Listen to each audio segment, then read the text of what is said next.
Stand by for ignition. Aboard! 9, 8, 7, 6, 5, 4, 3, 2, 1. Ignition.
This is what you're wearing? What's wrong with it? Nothing. You look fine. Well, yeah, I guess you didn't have to wear a uniform. I just want to make a good impression. You look great. Very sharp. Thank you. It's the shoes. Yeah. They're gonna get ruined. Farmland. It's a farming community, everybody. So, welcome back, everybody, to the Stargate Files with Skeeter, Supreme Commander Thor, and Jack teal'c O'Neills from Twitter. So, thank you all for joining us in. And Jack, welcome back to the Stargate Files. It's good to have you back. I know Carter's off-world at the moment, so it's okay. Totally cool. Glad to have you with us. How you doing lately?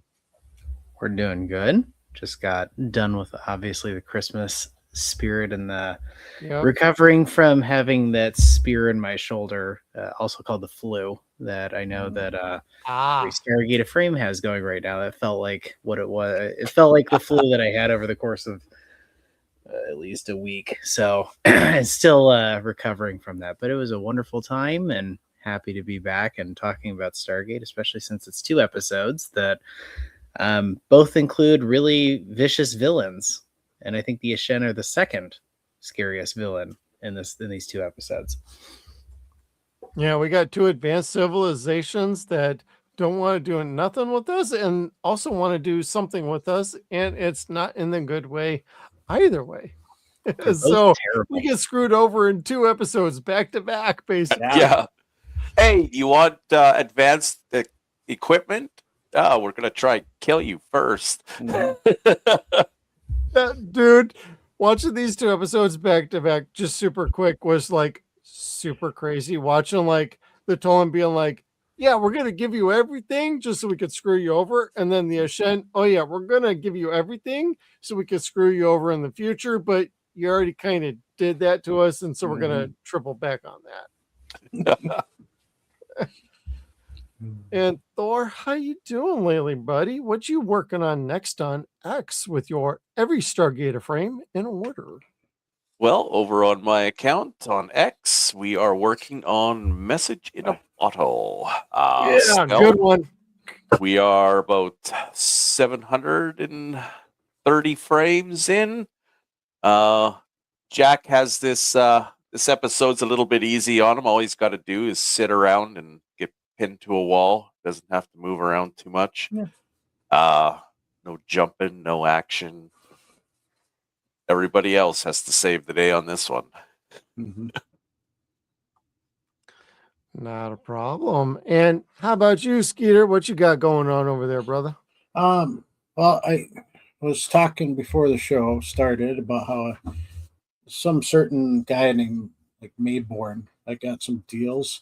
And I was hoping Jack could help me out with this. What happens if I push this button? We're going to see a really bright light, and we're not going to hear from you for a while. Yeah. Sure? Well, we lose Skeeter for the whole episode, so be careful, bro. Oh, so don't push the button.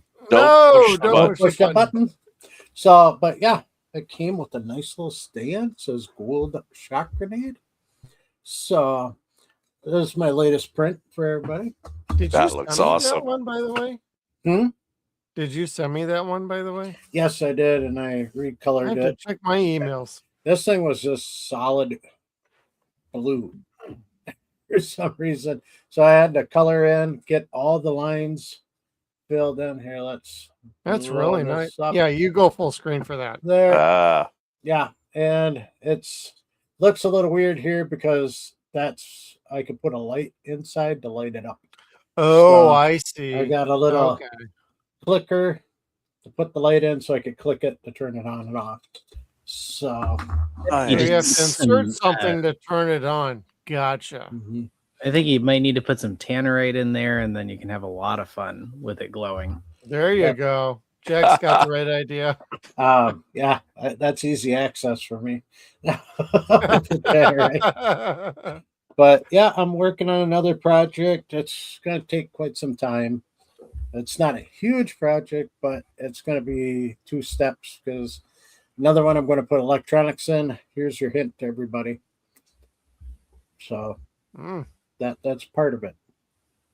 So that'll be. I know we said before stream, I'm thinking X302, but you corrected me, and I'm like, oh, that's right. You told me what you were making. I completely whiffed on it. X302, 301's up higher. So it's all there. You need to make the Hammond now. I know I do got the Hammond. All right. Here. Yep. And then we got the Blissner, Supergate, Gate with the Iris. And then as you guys saw, all the other gates I have here. I do got the other one sitting on top of my computer, the light up one. But now I'm working on a newer version of it. So oh man, that is looking way better than the last time, actually. Did you tweak anything with that? I smoothed it out a little bit and printed, as I was showing everybody earlier, I made new diffusions that are a lot smoother. Oh, okay, that's what that makes more sense. Yep. So it's a lot smoother and a lot better looking. Oh yeah. But yeah, the joys of 3D printing. Speaking of 3D printing, I will finally confess to what I've been working on for the last week and a half. Let me grab it here. I have not assembled it yet, but it finally finished printing today. I got my O'Neill. I'll kind of casually put it together here. Let me zoom in for you. There we go. Yeah, and I am missing a gray spoke. Quite frankly, because I was trying to figure out the pegs on. There is 4 mounting points, and you can print off the pegs for it. Yep, the little pegs, and they're not working. And I accidentally clicked it with my finger, and I'm like, you know what? Fine, I'll super glue it once the damn thing's assembled together, because otherwise, what am I doing? Overall, I'm very pleased with this. Honestly, this looks super rad. This took so long to put together. And I changed colors from what Skeeter did a little bit. That looks good. And that's just that. And then super quick. So let me put that down tail so I end don't break good. anything else. The engine looks good. That blue came out great. Yeah. Came out a little bit better than I thought it would. So yeah. Once this is assembled by next week, I will have that ready for everybody to review and be like, hey, Jeff, you could have done a little bit better. I don't give a shit. I wanted an O'Neill. I've been wanting an O'Neill for a long time. Hell, I don't need the pegs. I could super glue this thing together right now. Mm-hmm. You really could. That's like the Hammond up here. The Hammond I can see would need pegs though. Yeah, the pegs. That thing's big. The antennas on the front end of it, I've actually nailed with my head, like, I don't know how many times I've reprinted just that one antenna up in the front here. There's one long antenna, and I've nailed it with my head. Like, with your head? Yeah, because it's right above my printer. So I go to get filament change on my printer, and it cracked my head, and I get stabbed. And I'm like, yep, broke it again. Yep, okay, print it off, pulled the one out, put the new one in. Like, there we go. So when I get to the other room this year, yeah, I'm not putting that above the printer, so I quit hitting it. Right.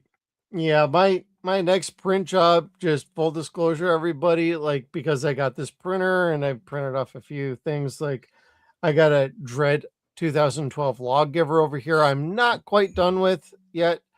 It's all printed off. I think I want to paint it. I'm not exactly a fan of the flat matte black on it. I want to give it a little spiff to it. So next week I'll show that off, and I'll show off the O'Neill.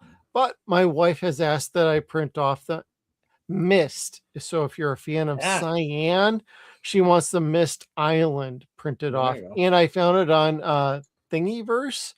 And so I'm going to be printing that off. And because I think it's all white, I think I can finally get through my white spool and move on to a brand new white spool that won't ask me to change the filament because it's kinked or jammed every 10, 12, 15 minutes. Yep. So it could just print straight off and eat up the roll for me. So you are welcome, my lovely wife. You are getting a Mist Cyan Island just like you wanted. After that, I'm going back to Stargate stuff. I got almost everything. I'll let you know next week what I'm going to be doing next for Stargate 3D printing, baby. And I'm thinking it's going to be something fun. It could be a talk. It could be I'm moving on to the big boy that'll make Skeeter cry. Ooh. I might be doing Anubis. Yeah. I got that on my list. Mothership with everything involved. Yeah, I sent you that. So Jeff's seen my list. It's long for what I want. Well, I told you as we're getting into season 5 here, Anubis is the big baby for the next few seasons. Yeah. After that, once we hit season 8, I'm going to be doing Ori stuff. I completely plan on doing that.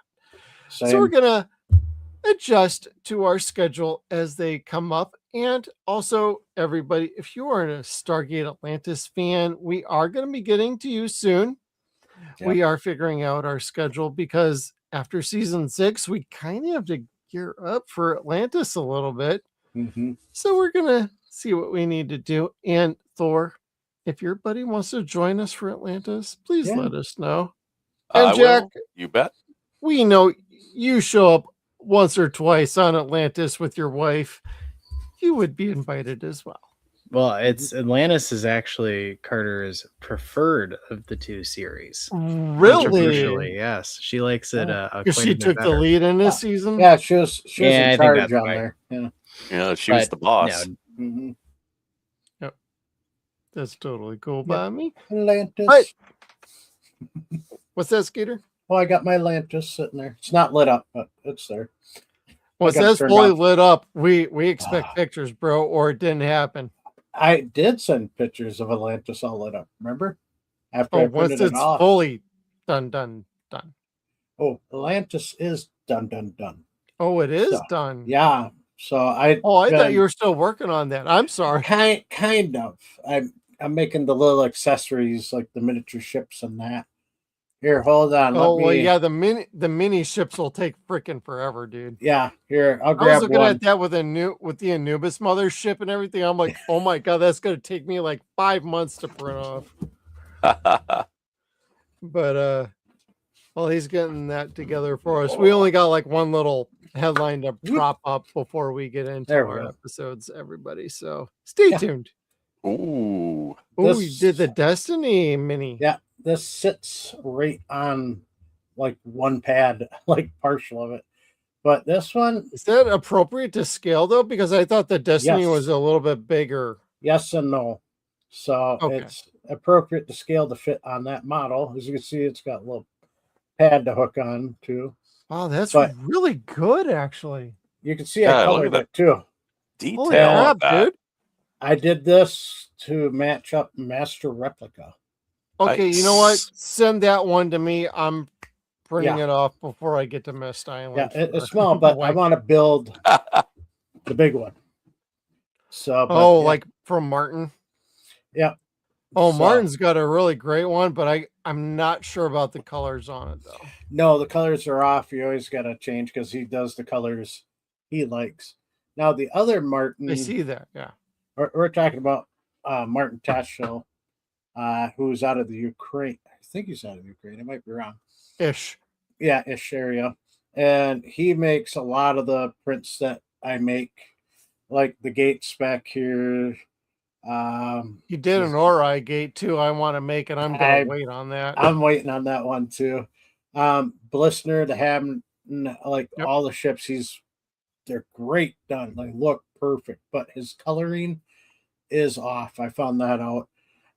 So I just go to Master Replica, find it, do all the color matching, and then I send it to Jeff. Say, hey, here I colored it. So which I appreciate because that's how my O'Neill looks so Yeah. damn awesome, and I know Jack Wells approves of that. yeah, like There's this a one. shock grenade. Very much so. Yeah, that was like bluish when it popped up on my thing, and I'm like, no. Well, It's even not I was really looking that. at the O'Neill, and I'm like, man, there's like so many different versions. Which one do you go with? Do you go with the first one, which is a little Yeah. more whiter? Or do you Mhm. go with ones that are like way later that end up being like way more like pure silver Yeah.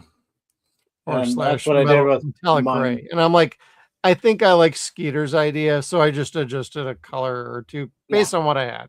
Yeah, I just kind of mixed the two between the original one and the further models. And I saw many, many different versions of the O'Neill. And I was like, well, so I went to the show, and the show, it's pretty much white. Yeah, pretty much white. It looks pretty white. And except for where the blue engine lights were. That was it. So I was Well, like, well, the Destiny does that with the lights too. yeah. Because Destiny, they show when it first ships off, is very silver. But when they get to it, it's kind of like this rusty color. So Because I'm it's still- aged.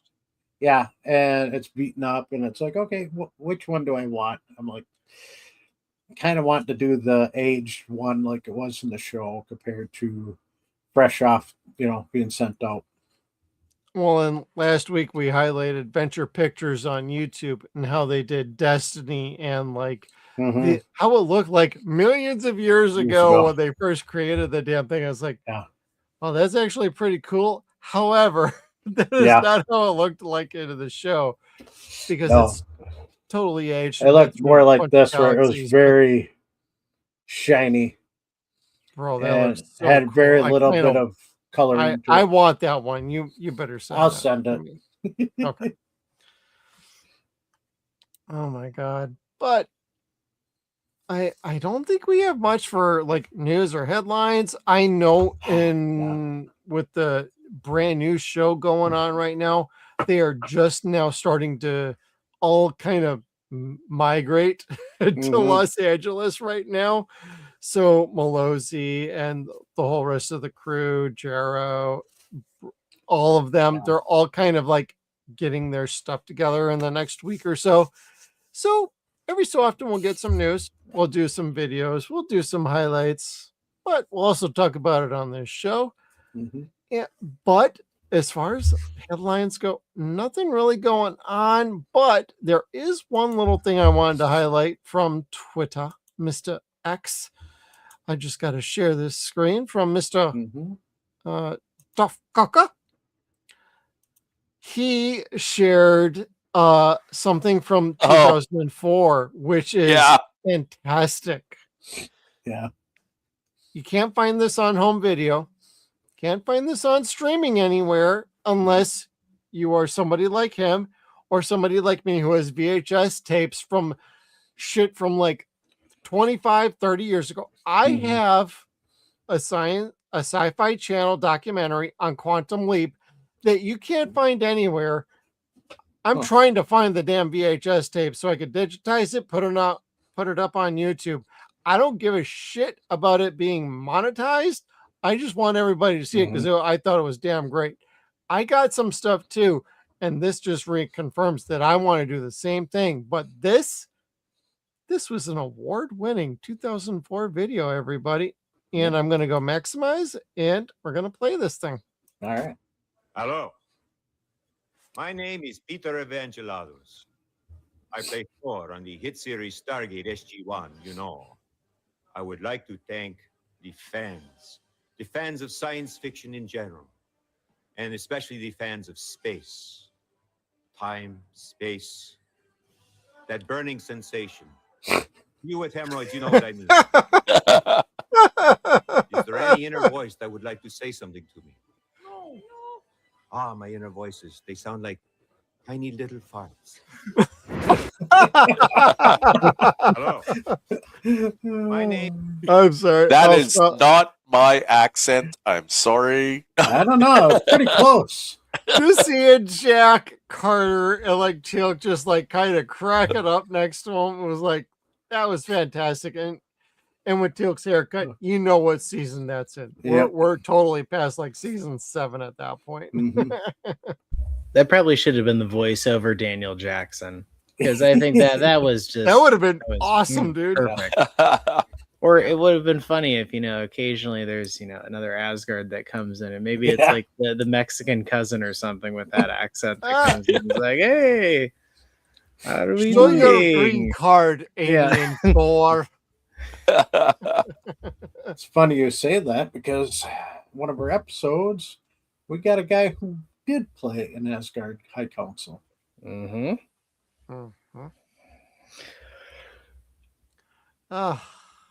that was fun. Yeah. I saw that today. I'm like, oh, Jeff's getting that right away. Yes, Skeeter showed me that one. He sent it to me. That was hilarious. Wait, did I need to highlight something else? Nope. Okay. Never I mind. sent it to you on X, so yeah. X.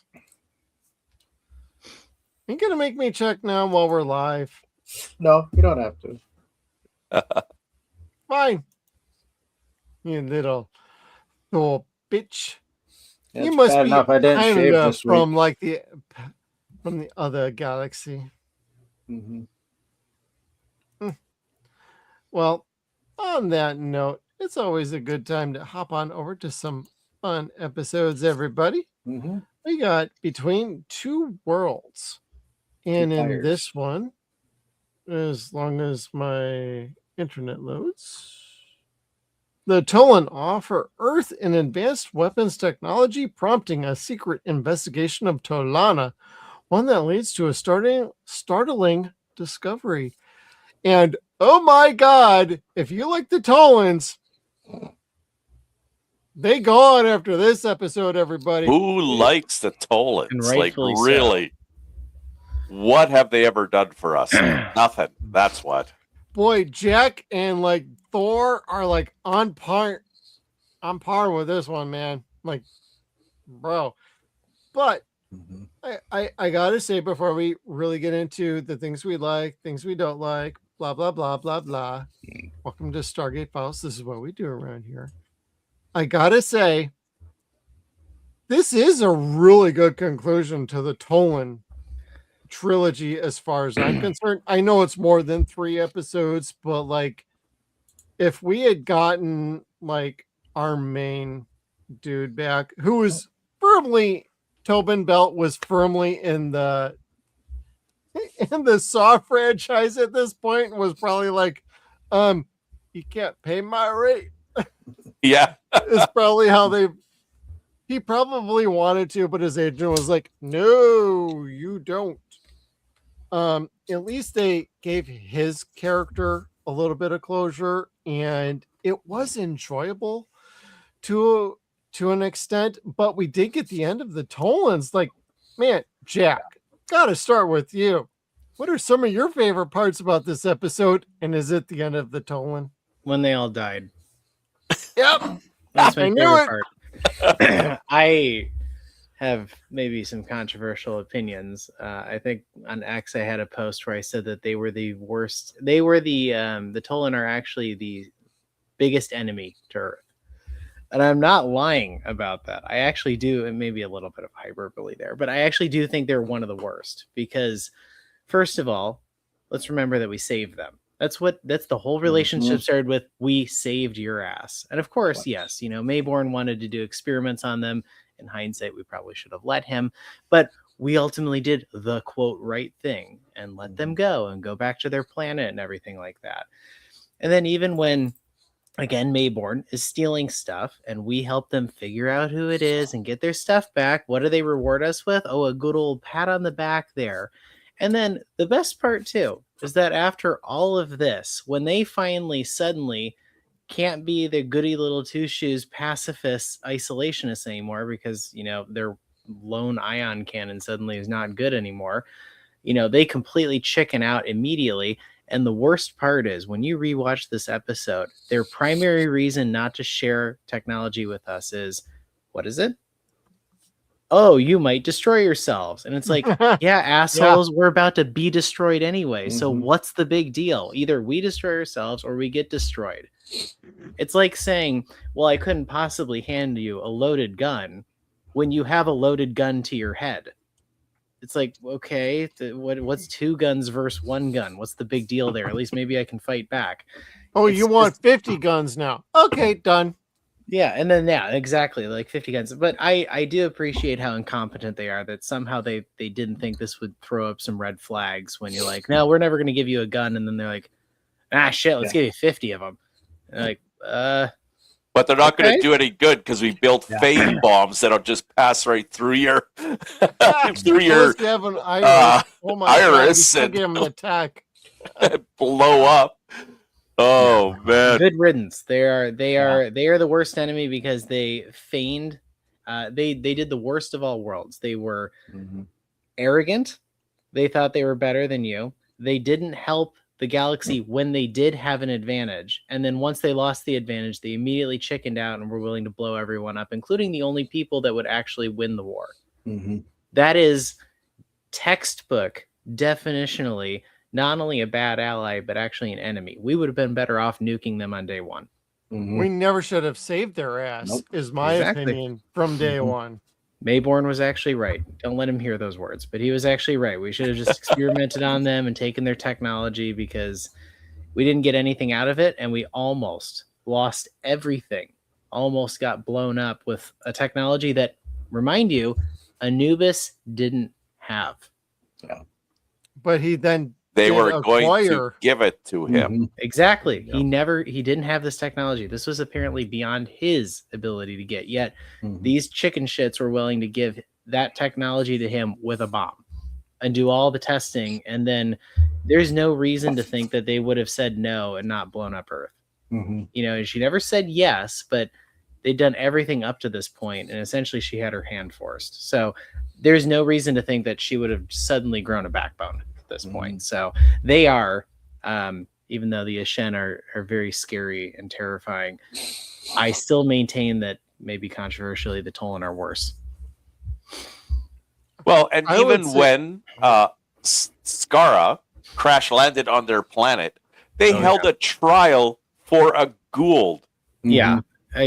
Like, you useless pieces of trash. Didn't even get into that, where they somehow thought pure evil should be given the same rights as someone who was abducted by pure evil.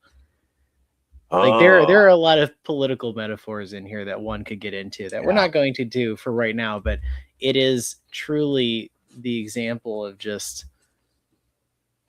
I mean, this is suicidal empathy. In the end, it did actually kill them. Yeah, well, it's the fall and grace of a society that we saved at the end of their existence, and all of a sudden we gave them new life. The Nox helped them. We got them to the Nox.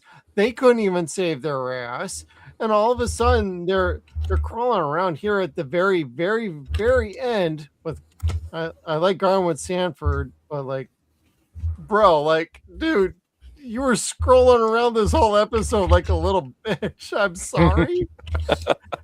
And we'll get to some of his stuff later, but it's like, man, what are we doing with this episode? You're literally writing them off. Mm-hmm. Like, is there really no further plans? Was this a Jonathan Glasner idea? And he's no longer associated with the show? Like, let's move on. No, I ain't crapping on the writers. I ain't crapping on the production staff or anything like that. But it's like, what was the idea here? I know it was to set up Anubis, because this is not the first breadcrumb, but this is now the firm second breadcrumb for somebody else's bad and coming along here. Apophis is gone, Sokar's gone, and now Kenneth is back. What the hell? We all thought this jackass was dead, and now he's back. Which I hate to say this, I'm gonna give credit. Like, this is that sneaky little snake fucking villain, and I'm dropping an F on. I'm sorry, everybody, but like, you bring this sneaky villain back, and it's like, I want this guy dead. And even Teal'c looks at him like, how the hell did you survive? That is, you want your heroes to match with the villains. You want an SD villain. This is the in between until we get to Anubis in a few episodes. And this was awesome. My first time watching this was live with everybody else on Showtime, because I didn't watch the syndicated at this point. I was live with everybody else. This was rad. I screamed. I know. Nerd, geek. I don't give a shit what you got to say about that. His survival reminds me of how from Halo 1 to Halo 2, they're like, Sergeant Johnson lives in Halo 2, and they're just like, there you go. go. They're like, that's classified, soldier. And that's the end of it. And you're like, oh, okay. I'm glad that we're just kind of just hand waving this as not actually having that something happen. Even though in the legendary cutscene he's seen hugging an elite as literally a nuclear bomb goes off in his face. But who cares? It's fine. We want him here. He's great. So we're just gonna pretend like there's a reason that can make it work. Maybe he got beamed away by the Asgard and then escaped. I don't know. Let's just pretend. Well, that's pretty rad. That is well put. I love that. And well, on other things that we liked about this episode, hey, Thor, Supreme Commander Thor, you gonna put up with this shit? What do we got here, brother? No, I'm okay with the Tolans being being wiped out. Goodbye, Tolans. I am totally fine. I agree with Jack. They are worse than useless. And I'm glad we don't ever really have to see them again. I mean, I like the episode. It gets pretty high rated for me. But the fact that they're gone and we never have to see them again, just it gives it a little bump up. So and the fact of the matter is they went down and they didn't even give us any items to help us on our fight. It's like, yeah, we're all gonna die. You would think, like, even in the other side, he was willing to bring his secrets to the SGC. He had them all in his little container. Nareem doesn't do nothing for Oh my god, right? He doesn't even give us the phase technology as they're being blown up. It's like to carry on their legacy. Yeah. I bid you well, Sam. Please Mhm. live with the It's like, SG-1 yeah, I and gotta, goodbye with anything we ever gave you. Bye. I gotta fight them with tools that already don't do anything. And Yeah. I think the best screenshot that you can see, the best ending clip for the Tolan, which just summarizes them perfectly, is Nareem looking for that one. I'll go back. Nareem, and literally everyone's just running back and forth with their head Yeah. cut off, not doing anything as an explosion happens. Like that's I the love Tolan in a this nutshell, scene. right? I'm He's just sorry. like, wow, I'm screwed, and then everything's blowing up, and no one's doing anything except for panicking. Yep. And that is the Tolan in a nutshell. They are maliciously negligent and evil. Mhm. And they should have been blown up. I'm glad they were blown up. I'm just sad that it wasn't us that blew them up. Well, to be frank, they were completely arrogant, cocky. They weren't like the Nox that were just like, "Now you're just young. Once you get older, maybe we can talk to you." These Tolans were straight up from the word go, like, No. screw you. Looking down their nose at you the whole entire time. The same thing with the damn Tok'ra. Like, oh, you want to work with us? We don't really want to work with you. We end up canceling like all these alliances, or all these idiots end up dying on us. Yep. Now, here's the thing: the Tok'ra, in my opinion, are bad because they are basically controlled opposition. The fact that they've been fighting, quote, massive air quotes, for 1,000 years and have made no progress, that to me sounds like they're controlled opposition. The Tolan, in my opinion, are even worse because they have the technology to go on the offense and they choose not to. And so they are seeing pure evil, although apparently to them it's not pure evil when you look at the episode, when they're just like, oh, golds have a right to life too, even though they don't respect the right to anyone else's life. And they purposely abdicate actually fighting back. And this is the reason why I think Stargate's better than Star Trek and a lot of other things, is because there is this innate desire to combat evil and actually go out there. And even if the odds are against you, you can't let evil stand and basically kill millions of people. But the Tolan will let it happen. The Ascended Ancients will let it happen. They'll all let it happen because, well, I'm safe. I'm happy. I can defend myself. But, millions of other people getting murdered left and right, I can tolerate that because at least I'm safe. Like, it's very refreshing to see a show that actually illustrated the evil around that. Because they could have easily defeated them. Their ion cans blew up their ships in, snap of the fingers. At least the Asgard, I will say, they wanted to, but they didn't have the capacity. Right? So there's a difference there. Yeah. Oh, we lost Jeff temporarily. Maybe his internet's acting up. Yeah, he was saying it was starting to act up a bit.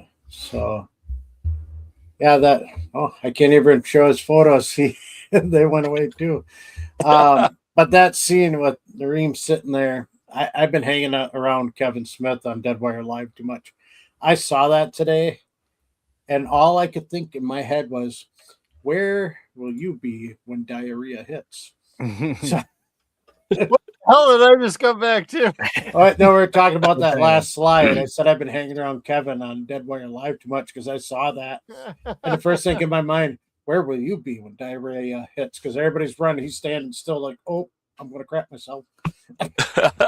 StreamYard or your internet's being weird around here. Yeah. Sorry about it. Rick wanted to know if you got beamed away by the Asgard. Hey, I didn't do it. I should make a clip for that whenever we have an issue. Yeah. Should put it over on the side and I'll flip it, or you can. It'll be the replicators chewing on some wires or something. Hey, Jack was on a good point. So I am like, I don't care if I'm bounced. Just keep Jack going. Yep, he was. Let's see if I got my even. Oh no, I got to read. Oh my god, I got to re-upload my slides. 1 second. Yeah. So, there we go. Oh, that was quick. So that's what she said. Yeah. So yeah. Go ahead, Skeeter. Oh, I was just going to go through my slides then. So yeah, go ahead. So yeah, like I said, we see Nareem's back. Sneaks a note to Sam. We find out what's going on. sorta. But yeah, I'll put mine up. But yeah, we see. I love them being totally Yep. chilled in that Yep. scene. You could tell they were like freezing. Yeah. Also, can we all appreciate the fact? Can we also appreciate the fact that the Tolan are such great guests that they put us up on, a hard concrete outdoor floor where it's freezing while we're waiting. Dude, Yeah, They couldn't even bother to put us in a room with a couch. Mhm. But this Right? image is doctored, I got the real photo. Oh Jeff and I- God, bro. Jeff and I recreating it, I guess. I guess. At least you got my goatee right. Yeah. So yeah, there's the real scene.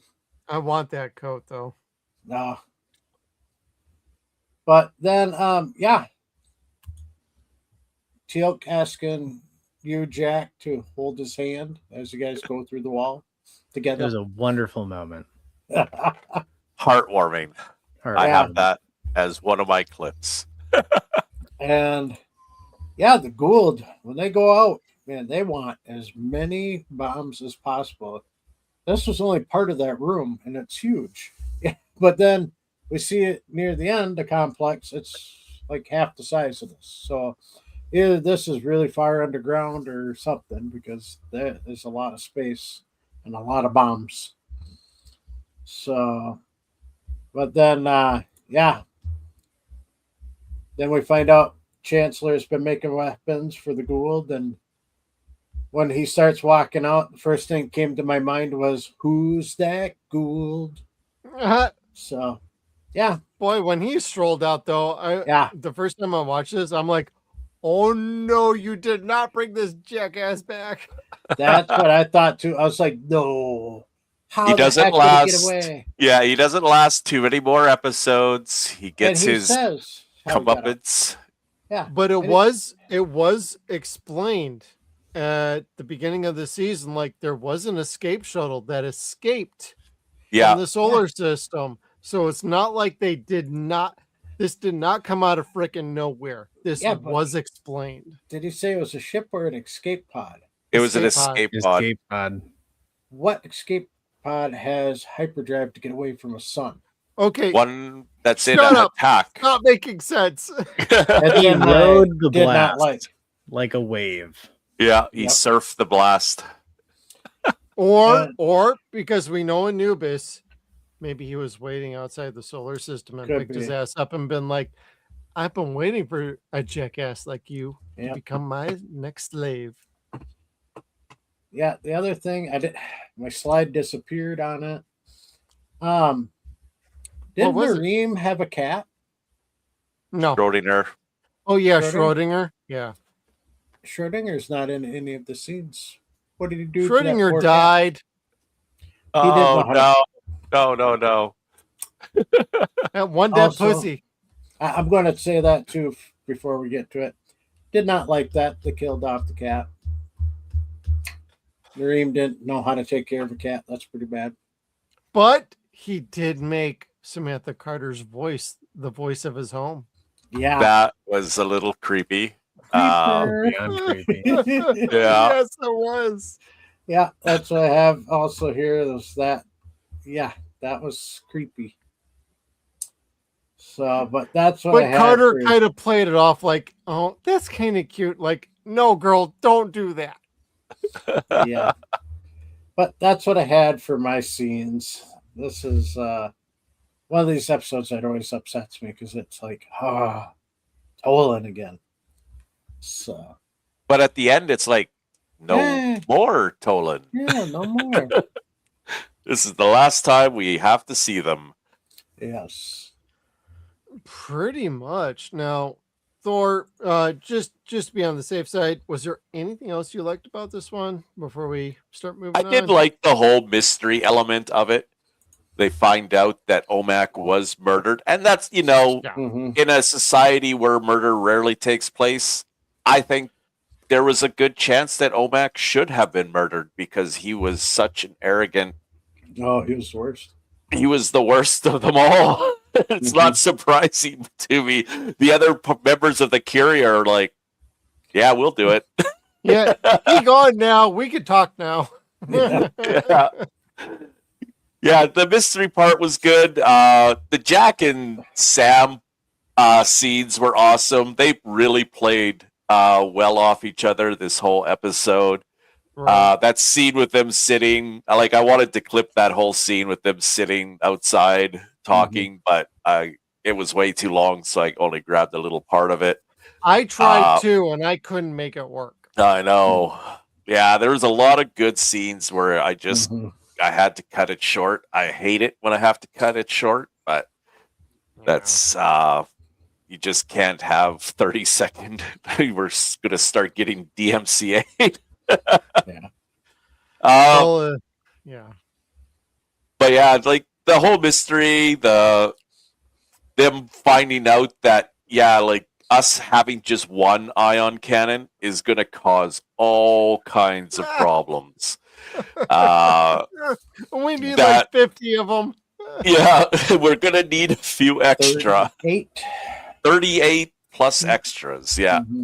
Well, that's right. It was specific to 38, which is the 38 minutes for the Stargate, which I'm like, oh my God, I'm starting to put together things as I'm watching along this time. Yeah. It's a good episode. The mystery's good. All the scenes are good. Sam and teal'c investigating the logs and finding out, hey, there's over 2 hours missing. What happened? And then they're breaking into the head woman's office there. No, and it has a satisfying ending. It really does. And that's some of the best parts about this for me as well. Like referencing like Tobin Bell, like props to him. Like, thank God his career like took off. If he could have been around for even like a minute of this episode, I think it would have elevated it a little bit more. However, props to him. And the story is good. I like the mystery aspect. I like how like we're wrapping this up. This is like the trilogy of the Tolans, but I feel like there's been more than just a trilogy. It feels like there's been little sprinkles here and there with this is a quadrilogy. Yeah. This is more of like this is more of the quadrilogy. And I think that's appropriate for a race like this because of the arc. And I feel like the overall arc, this sticks the landing because they are all gone at the end. And at the end of the episode, you got Carter. They're reading the radio transmission from like a distant outpost, and they're basically being told we're all dead. Gate's gone. We're done. It's over. We can't help you anymore. It's like, you know what? You were dying. We saved you. You're dying again, and we can't help you anymore. Like this is almost like a warning sign for like we have to be prepared for, even if we encounter people that want to help us, we have to do this on our own. And this feels like it. I hate to bring this up because this is a totally different sort of section of the show, but like we're in season 5. They weren't intending to go much longer than this season. And then Sci-Fi Channel was like, "Oh, we'll do more. This and this and that." At this point, you're feeling like, man, the resources are dwindling down back to where we started. And it's like, wow, that's actually pretty impressive to reduce the scope of what you can fight with, who your alliances are with. We're about to lose the Tok'ra 2 in another season or two. Thankfully, they didn't do that this season, but we lost the Tolan, and then we're dealing with the Ashen, and everybody knows. And we'll get to that in the next episode. We were going to get the trilogy of Ashen episodes. So they had ideas for some of these bigger bads, but like feeling like this ending of this particular race for like the 4 seasons we've been tuning in to this show is like, oh my God, is this show really going to go much longer? Like, seriously, is 5 seasons going to be it? 7, maybe? Like, we're totally done with the Tolan. I like Garwin Sanford. Absolutely. He's great in Atlantis as well because he's the husband. And I've seen him in so many other shows. Like, I like Tobin Bell, but like this was the right arc for the Tolan. This was appropriate to wrap them up. And I felt like this was the great landing point and sticking point for the Tolan ultimately. Like, you had to write them off. What else were they going to do? Honestly, what else could they have done going forward if they had survived? Now, there might still be survivors out there. If we get a new show, maybe you got a random Tolan out there that was like, I know of the great Omak and this and that and the other. You could still incorporate that a little bit. You could If they were to survive. If they were to survive, you should have it be a group of outcasts that believe the Tolan were idiots. Like Romulus versus Vulcans. Yeah, exactly. Where they're hyper vigilant in terms of trying to not be isolationists. They're actually I love that idea. They're almost like too far in the wrong direction of being overly conquering. Like that to me would be a fun opposite end of it. And so, they start sharing technology, but then if you don't join in with their hyper murder plan of whatever the enemy du jour is, they like get really offended and say, I don't think we can actually partner with you. And then you see that the weapons are like booby trapped or something like that if you don't actually agree with them. You could come up with some really clever ways of taking the flip side of the Tolan, because the only survivors would have probably been those that thought this was a stupid idea and were somewhat of a breakaway, kind of what the Asgard were when you found them in the Pegasus galaxy. Right. And the only thing I would say on the other good side is maybe we'd sneaked away with some information from the Tolan before they all croaked, so we could incorporate some of their technology and their advanced wisdom, quote unquote, before they bit the dust. So if they croaked, hopefully on the way out we got something from them. I hate to say it that way, but it is true. We were Earth first, as we will find out in the next episode. But before we get to that, favorite lines, guys. You guys got any favorite lines? Let's start with you, Supreme Commander Thor. I got a few scenes that I really liked. Clip 1, our slightly enhanced sense of smell. At worst, some people disagree on some philosophical level that I don't even care to understand. Actually, at worst, they killed someone to make sure this would happen. Now, see, that makes no sense to me. Exactly. So push on blindly then. Blindly, yes, but we still have our slightly heightened sense of smell. Man, seeing them like I know that feeling. Skeeter and I are from Wisconsin. Thor, you're in a place cold too. Jack, I believe you're in a place cold as well. We know that shiver. Like as they're talking, they're like, "Can we get this clip over with?" Yeah, that'll be up in by Vancouver, and they get a wet cold there, which is a little bit different than what I get. I would get a dry cold where I am, but we're in a wet cold right now. It is 35 degrees and raining all day. Yeah, if you're stuck out with that, 45 here and raining, and I'm in Arizona, damn it. You're going to start shivering. And clip 2, we must hold hands. Nareem said in order for the device to work on both of us, we must hold hands on you. I know.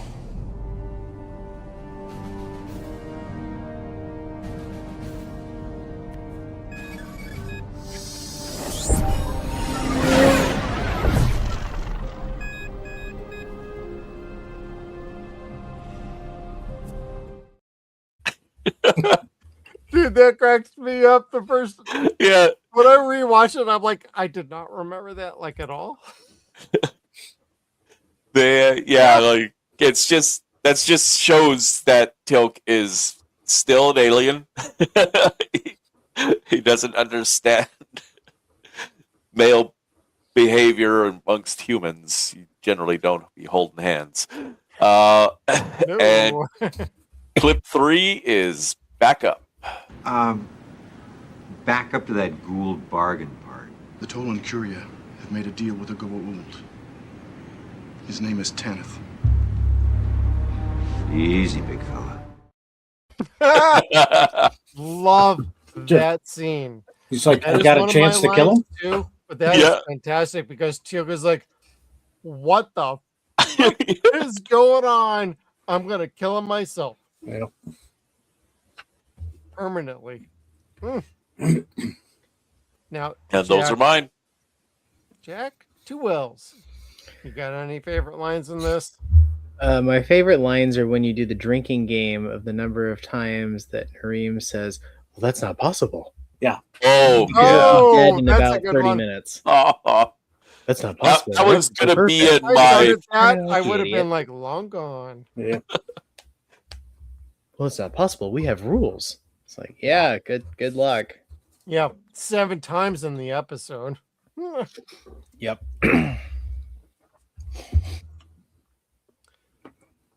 Skeeter, how about you, brother? Yeah, I got a few. Thanks, Mo. Yeah. Nareem says in his testament, he asked that his memorial be attended only by those who he respected. Daniel goes, no offense, but what are we doing here? Yeah, I know, right? It's like, really? Yeah, why would they be there? Then travel, Tolan Ion Cannon. Jack says one of those big honking space guns that shoot down Gould ships out of the sky. Travel says, yes. Jack's like, cool. So it's like just jumping from what? You're giving us what? Cool. Nareem says, as you know, another world once destroyed themselves because we shared our technology with them. That's why we have strongly resisted sharing that what we know to a more primitive societies. Jack, you know, we prefer it less advanced, if you don't mind. Yeah. Keep getting looked down upon. I got a couple more here. Let's see. Jack says, thank you, sir. These little chats of ours always bring me great joy and serve to ease my mind. That was a let's see. Then we had Sam, talking about the voice in the house. Sam, is that my voice? Nareem's, I'm sorry. I was hoping you wouldn't notice. So Like, Yeah. yeah. Pervert. 2 more. But Let's she see. was amused by it. That was even creepier.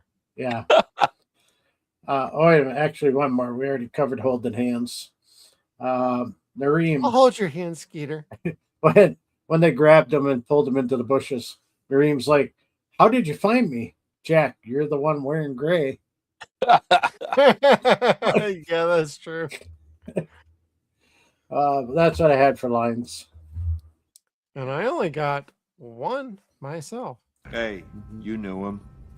What's strange? Yeah. Between the Jack and Dr. Jackson. But no, there's actually some pretty decent lines. Like, how do you know this is Nareem's house? Because that's Nareem. And like They all look the Jack same. walking in on Teal'c reading the thing. Oh my god, the community screen. notes, Yeah. so to speak. And he's like, don't spoil it for me. Mhm. So there's some good dialogue. The story beat is really good in this, and they end the Tolan just fine. But what didn't you guys like? Like, Jack 2Ls, we got to start with you. We know you're not a fan of the Tolan. What are some of the things you didn't like about this? They didn't die at the start. Oh, burn! It's well, not seriously, but that was also serious that I wish they'd died at the start. I mean, it is just at the end of the day, how did he survive? How did the Gould come back? It's like just kind of like hand waved away. It's not. It's okay that it's just kind of hand waved away, but upon first glance, I was like, "Wait, that's all we're gonna get? That's the reason?" I was like, that doesn't seem to really pass muster. So it took a little bit out of it. I was like, it's cool that he's back, but at the same time, like, did you really need to bring him back? That was the problem I saw with it. It's like you could have had any other Gould, and I don't think you would have lost that much in the actual episode. It would have been fine if it was a different Gould, or maybe a new one, or one that hasn't explicitly died in an exploding sun. And it would have been fine. So it's not like a huge negative. It's fine. Like I said, it's the same thing as Sergeant Johnson. You're just kind of hand waving it away. He's alive, whatever. Just get over it type thing. But that would be the only kind of negative I would see. But they needed to bring him back so he could die in 48 hours. Oh. Exactly.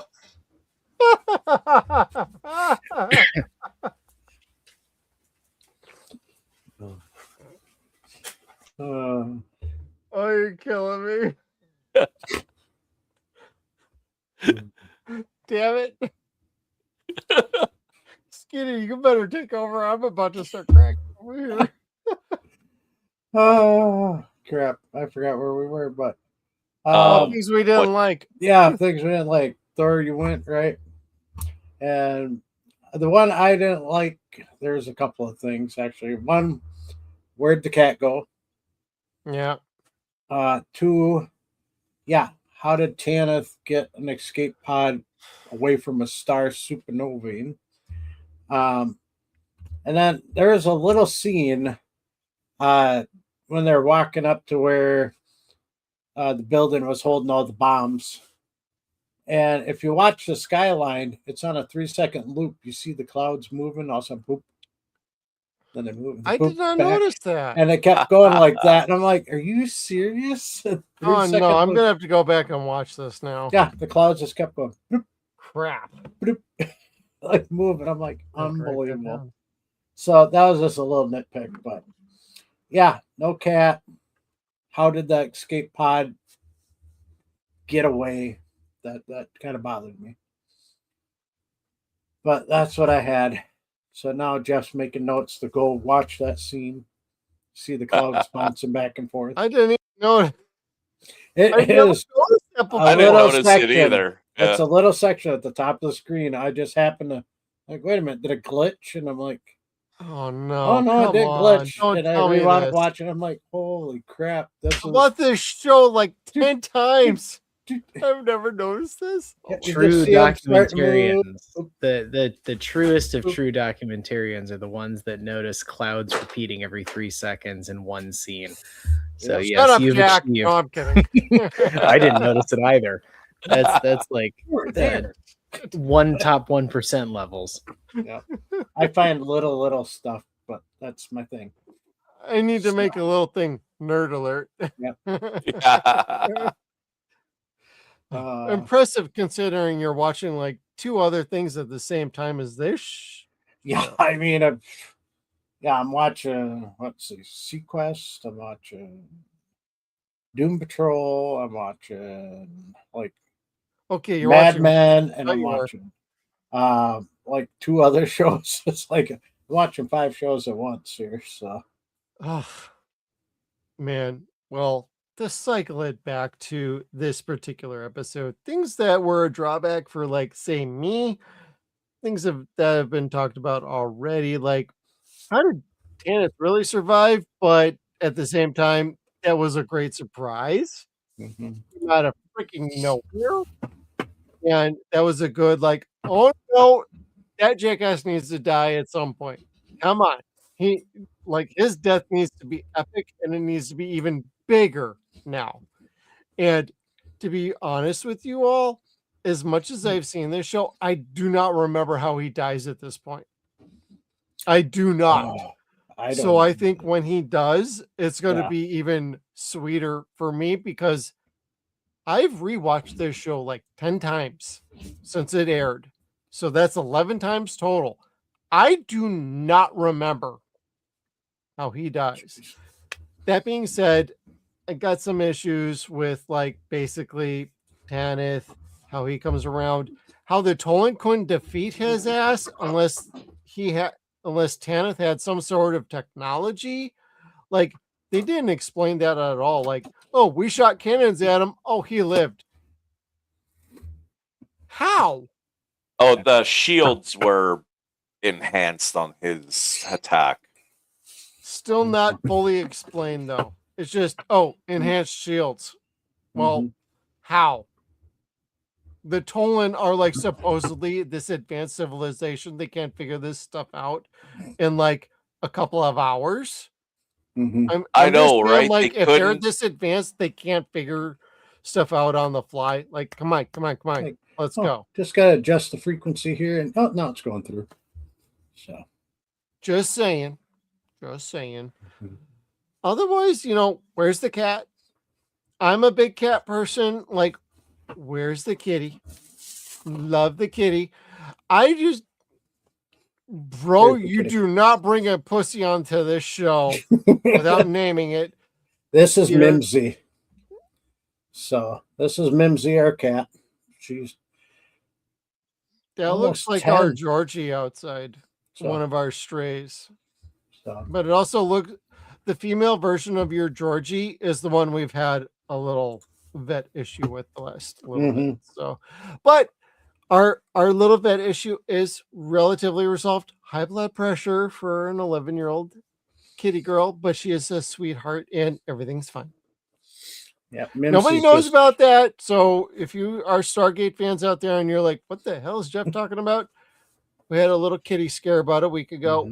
We're okay.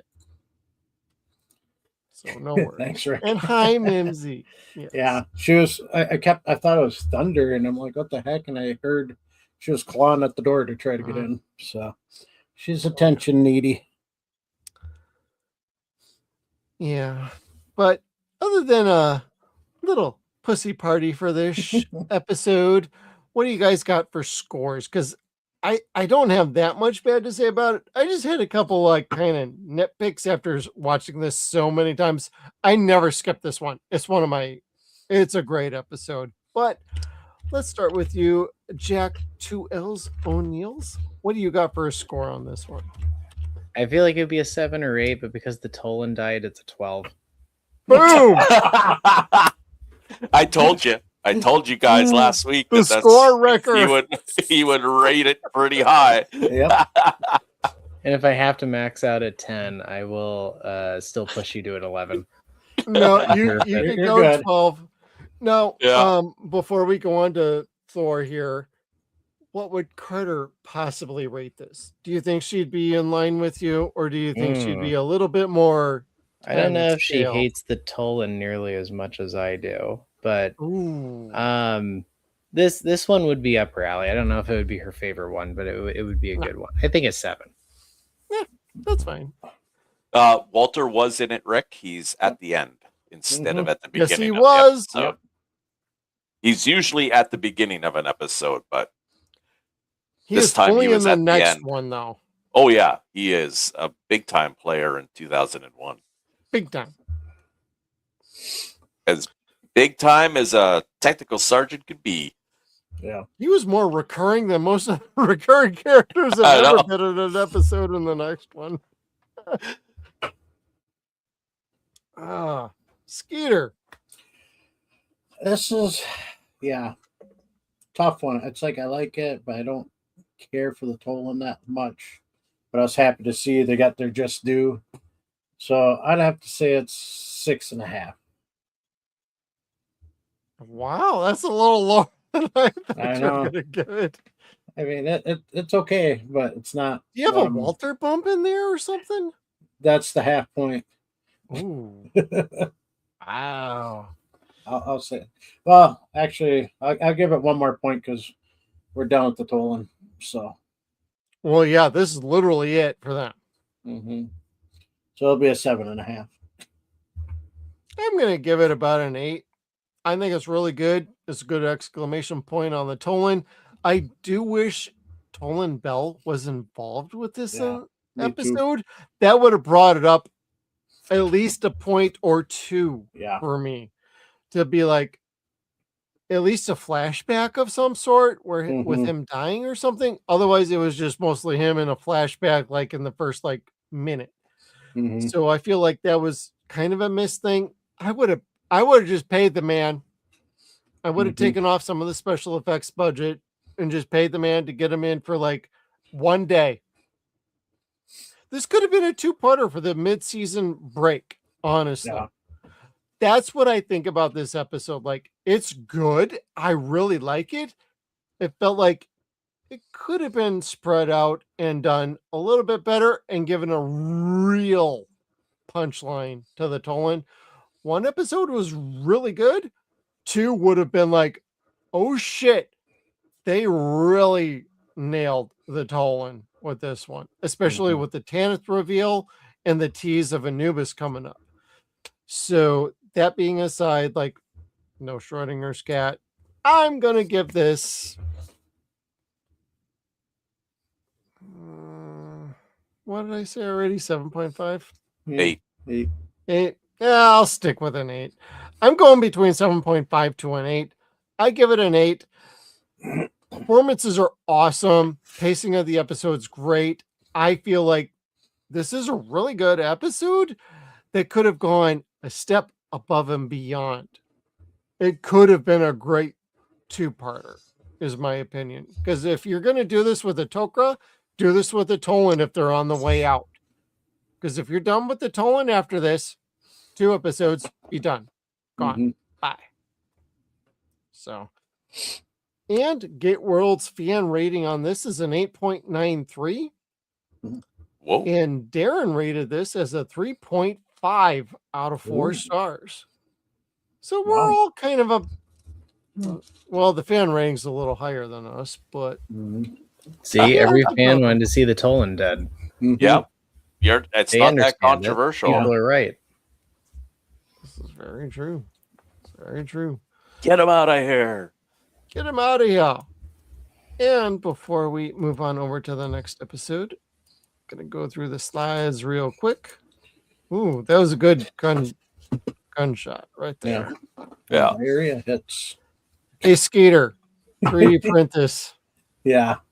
I thought about it. I'm trying to find it still. I don't know if I'll be able to find it, but We might have to make this on our own. So I have to learn Yeah. CAD too. So yeah. and great sign off for Nareem Garwin Sanford. Thank you, Garwin Sanford.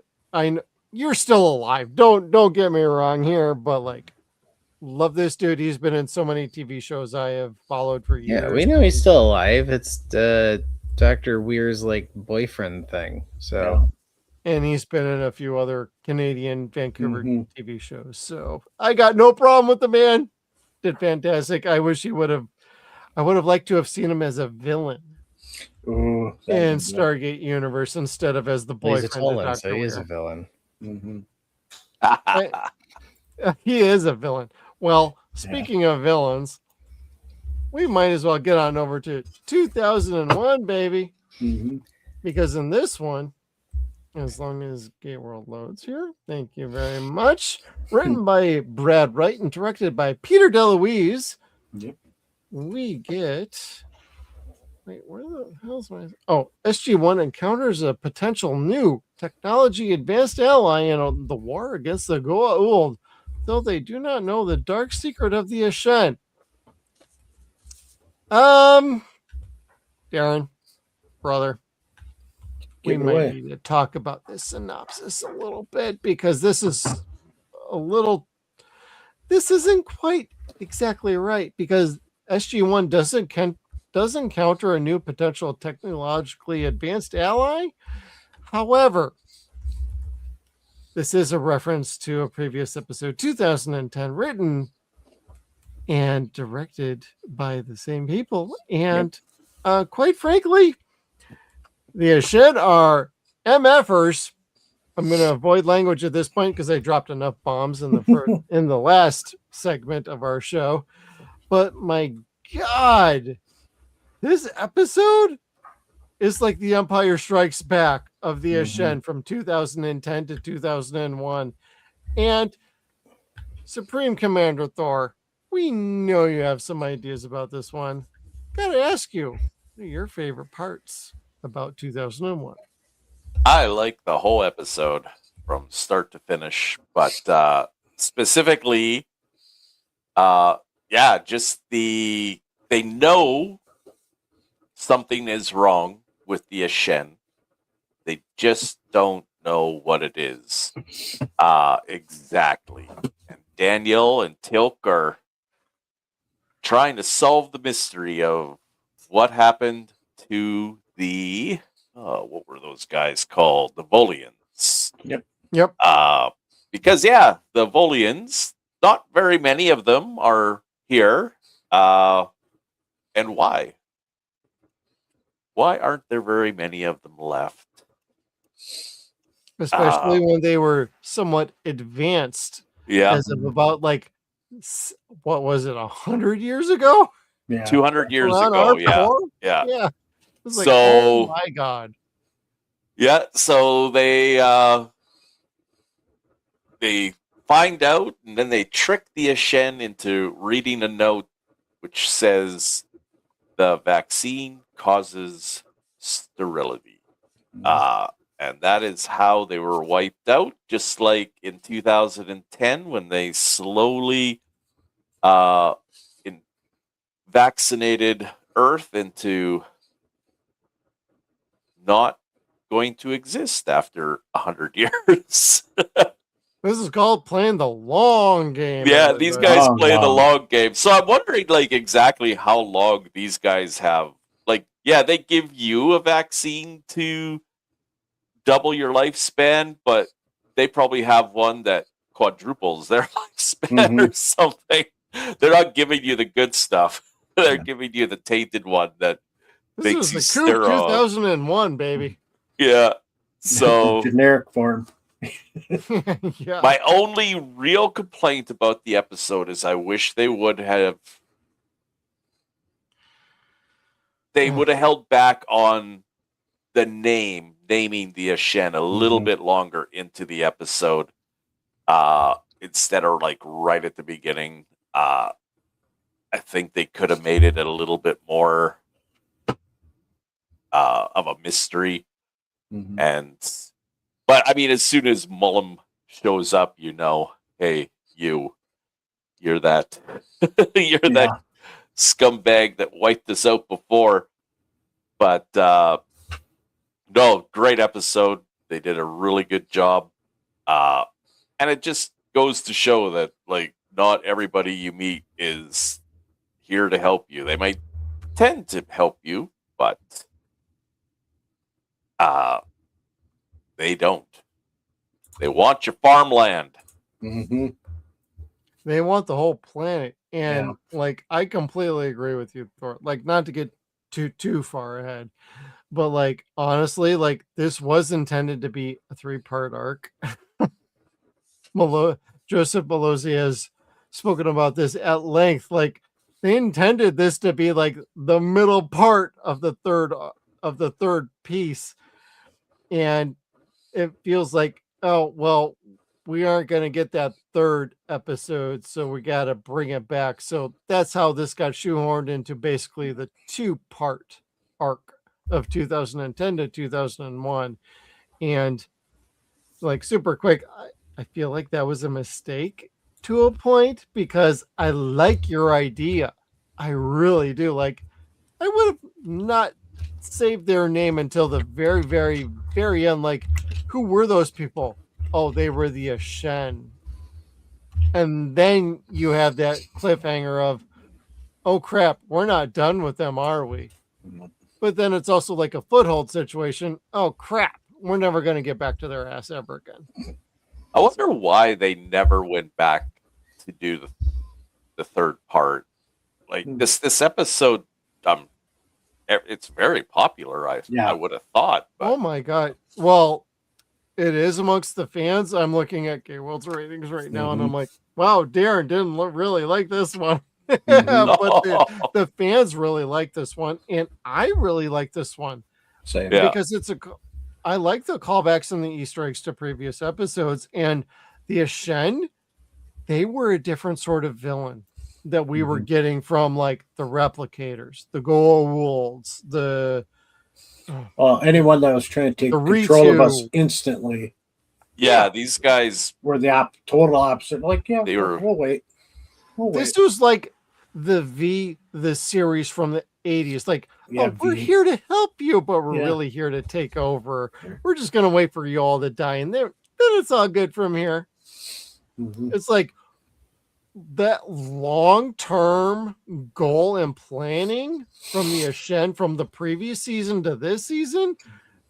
This paid off for me, and I'm like, man, Joseph, like, I swear to God, if you ever come back on here, can we ask you legit, please? I would want to ask him, because you're saying that I didn't actually know that he had said it another time that this was supposed to be part of a trilogy, because it is a trilogy and it's complete. If you actually look at every episode, the only ones that have a year as their title form a perfect trilogy. It starts with 1969 to talk about time travel. 2010 is when you go, obviously you have to go back in time using the knowledge you have, and 2001 is the conclusion of it. So it actually is a perfect trilogy, and you can watch it as a 3-parter, and it works flawlessly. Ooh. Yeah. Ooh. Time travel I like arc. that. Yeah. That's really good. So I actually hadn't heard that before. I came up with it myself, so I didn't know if maybe that was the actual intent of the trilogy. But if you watch the three of them together, it works. And if Darren from Gate World needs any help with the taglines for each episode, I pulled up my old Excel sheet where I wrote one 3 years ago, and I said, we meet Anthony Fauci and his Ashen race 19 years ahead of schedule. And that was mine. And then the Between Two Fires, I said the Tolan nearly sell out Earth because, in all caps, they are the worst race ever. Yeah. So I can keep it nice and X level of tightness if he needs Well, it. they were so easy to throw us under the bus just to save their own ass. Yep.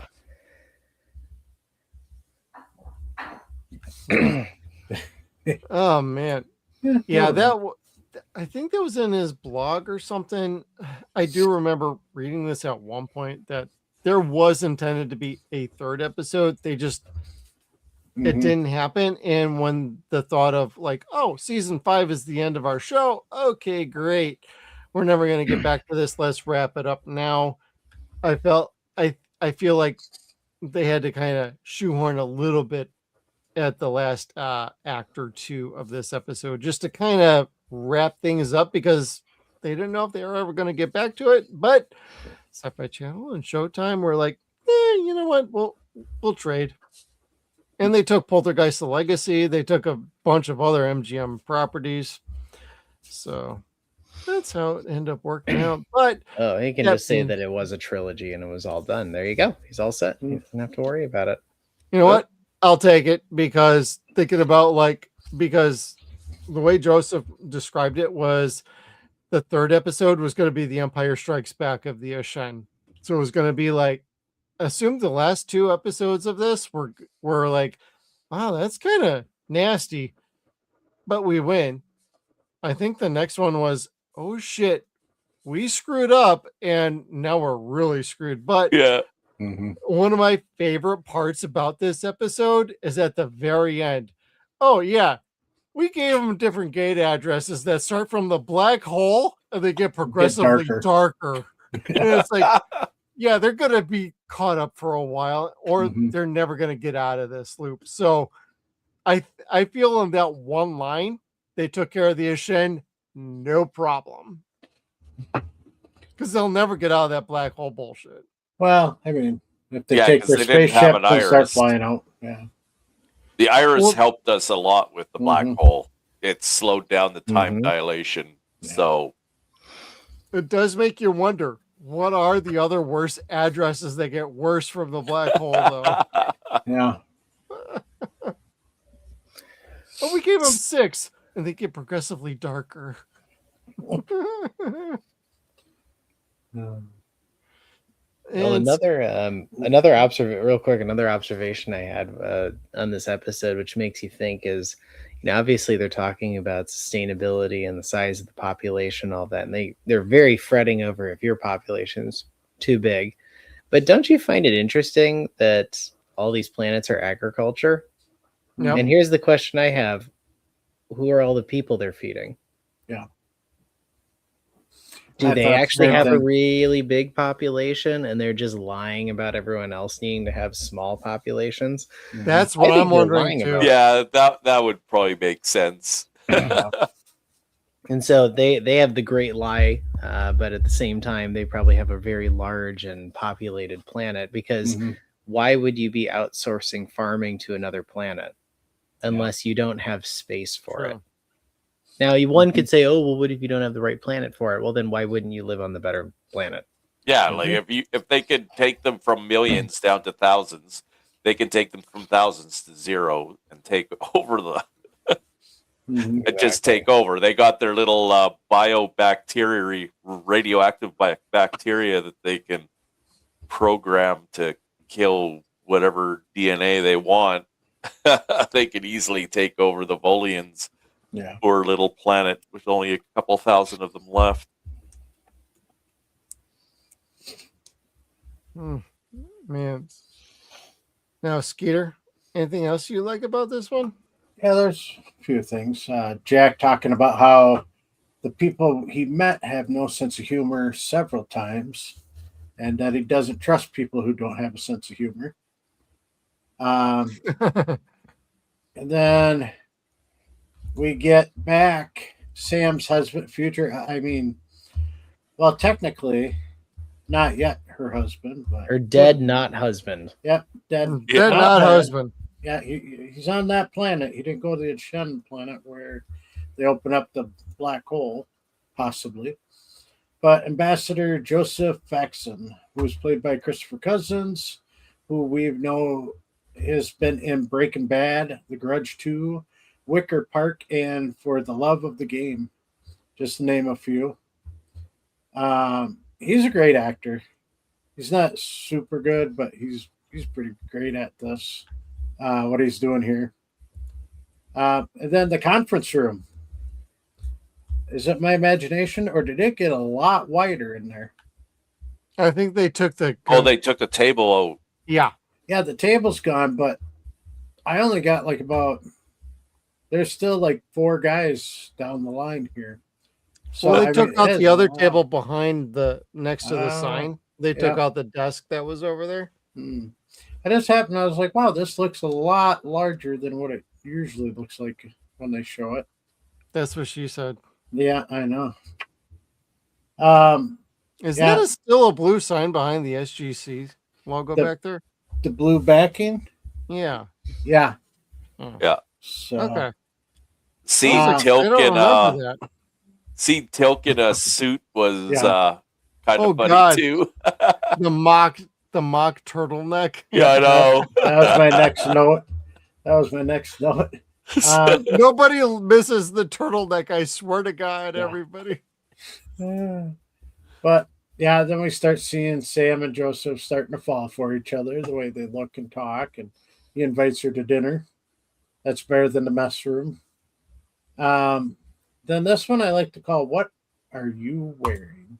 That was funny. Yep. Like we played at the beginning. That was a great Sam scene. is the only That one was smiling. so good, dude.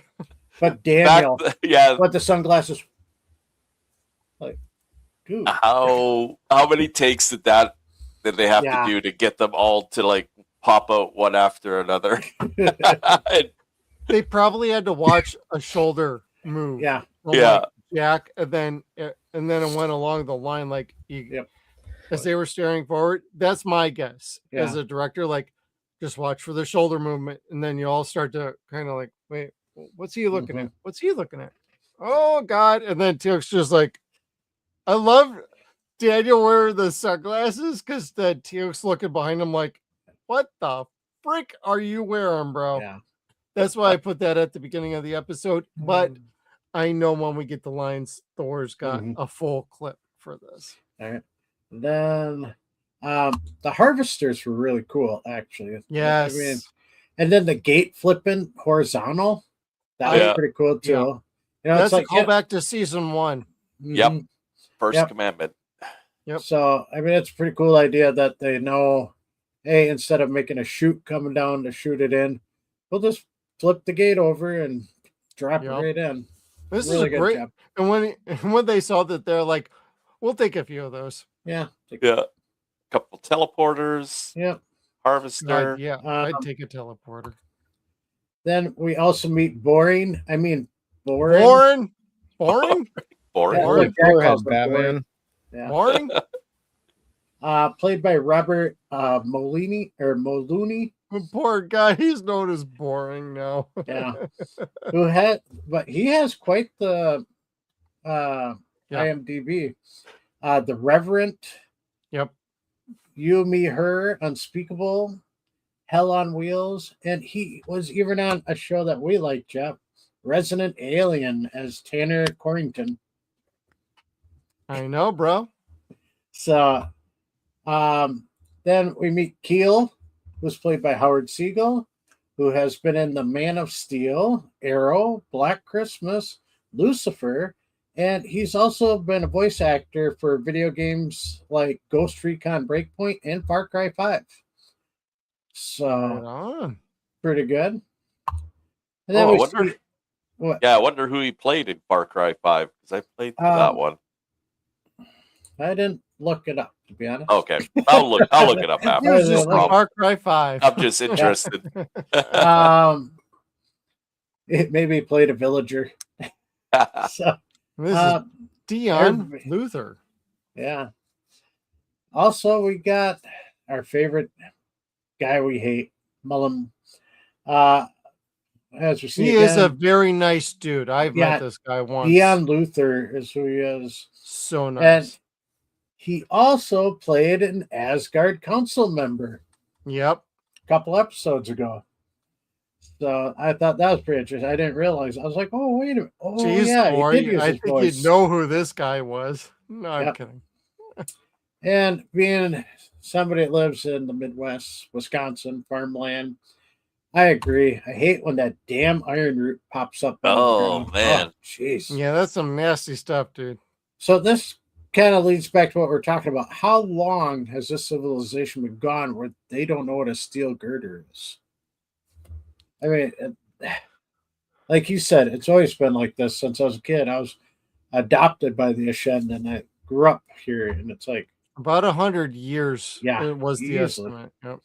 And you got to remember, he's probably got his life cycle doubled too. So, yep, is he 150 here or what? You know, we don't know. But yeah, I was like, how do you not know a steel girder and see a hole going all the way down below it? Well, I like Daniel's opinion. Like, I hope I'm wrong, but I'm probably right. Right. Yeah. Oh God, I hope I'm wrong. Yeah. Then we meet Major Price again, and he's going to be in some other episodes. Yep. Played by Rob Lee, who has been in Get Carter, The 4400, and Exotic House of Wax. He's a Vancouver actor. Yeah, he's been in a lot of other ones, but just he was in First Wave as well, and like other things. Yeah. And then our favorite asshole. Politician Kinsey returns. I vote President Kinsey. Let's go.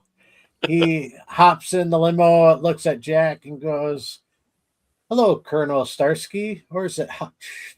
Going back Jack's to just like, what the hell are you doing here? Yeah. You know, it's funny as a lead-in. It's actually kind of it's because the very next episode after this one, if I remember correctly, is the one where Mayborn and Jack tag team to blackmail him. So no, not to blackmail him. This is the one The next one Oh, this is is when where Carter's Carter, kidnapped. That was yeah, it. Carter gets kidnapped. Yeah, I was looking at my thing. Carter is kidnapped, and the only solution is a Jack and Mayborn tag team. Yeah, that's And they it. go against John DeLancey. Yep. That's it. Yeah, it was a couple episodes back that they tried blackmailing him to get information. Oh, That was it. Ronnie Cox ain't gone from this show for much longer. He's coming back again. He's in season 8. Mm-hmm. Yep. So Jackass. then I got 2 more. I didn't get a photo of it because it wouldn't work.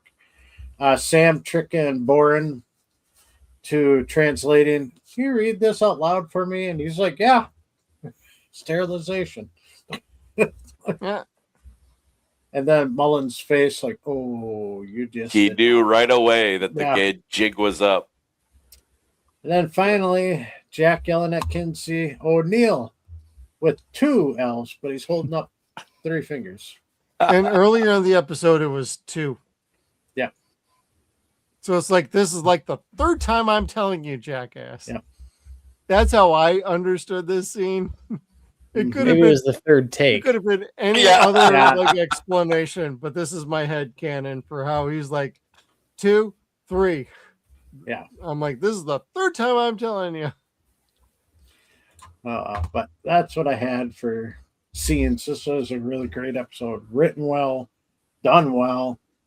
I love where I wish they did do one more to finish up, wrap them up 100%. That we know for sure they're gone. So, because they are scattered on a couple other planets with their starships. So, yeah, like just destroying one of their planets isn't going to get rid of them. Mm-hmm. Well, we've never dealt with their home world like at all, so we really don't know their full complement of military technology or anything like that. They're like, oh, we got biological weapons. That doesn't mean they can't slip something through at some point. Yeah, but in 2010, they've kicked the Gould's ass, so they have the tools to take care of them. It's like, oh, okay, beyond biological. It's like, well, what the hell else do you got? Well, apparently they got enough. So, hey, what's up, Krizik? Good to see you, brother, and good to see everybody else here in the chat. Yeah. I like a lot about this episode. A lot of you have already talked about a lot of this. I love this episode. I do feel like a little pullback on like, this could have been a little bit more with a 3rd parter where we could have gotten more of the, they're striking back, but we still beat their butts back. Like they don't need to be like the replicators or the Goa'uld or even the Ori or the ancients later on. Like we don't need them to be long-term villains. They could always be these little annoying little bitches that seems to pop up every now and then because they got these long-term goals, but we always have these short-term plans to take care of them. And they can't quite figure it out. That's actually a nice like dichotomy in a show to have villains that like they keep coming back, but you keep beating them. They keep coming back, but you keep beating them, as opposed to like the Goa'uld that are like, oh no, we're gonna beat you, we're gonna beat you, we're gonna beat you. Then you beat them. Or the replicators. Oh, we're gonna keep coming, and then we're gonna beat you. Or the Ori, like, oh crap, what the hell are we gonna do with gods? Jesus Christ. God is on our side. So it's like I like the leveling up and having like ancillary villains that are always like lingering in the background, trying to find their little, they're gonna peck at you and hopefully find a weak spot. And it's too bad, but I don't mind them being gone. But favorite lines, guys? What you got, Thor? I got is that what you're wearing? The same. This is what you're wearing? What's wrong with it? Nothing. Chevron 4 encoded. You look fine. Well, yeah, they said I didn't have to wear a uniform. I just want to make a good impression. Chevron 5 encoded. You look great. Very sharp. Thank you. I love Daniel. Yeah, very sharp. Very sharp.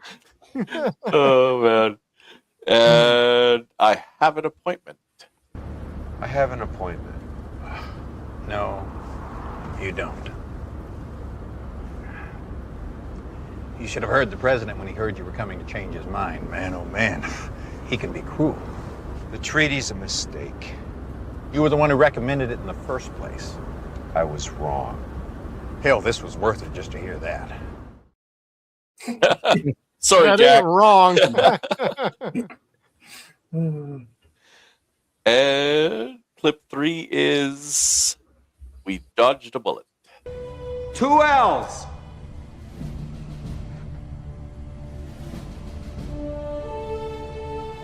I guess we dodged a bullet there. Senator Kinsey appears most displeased. Yeah, that's a crying shame, isn't it?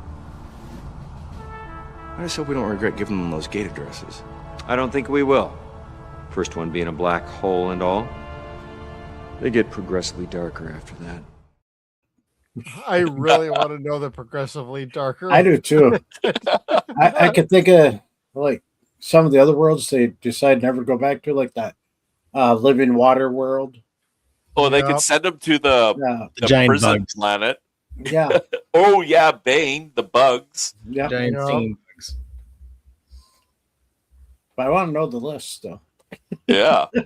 Be nice. Be cool to see.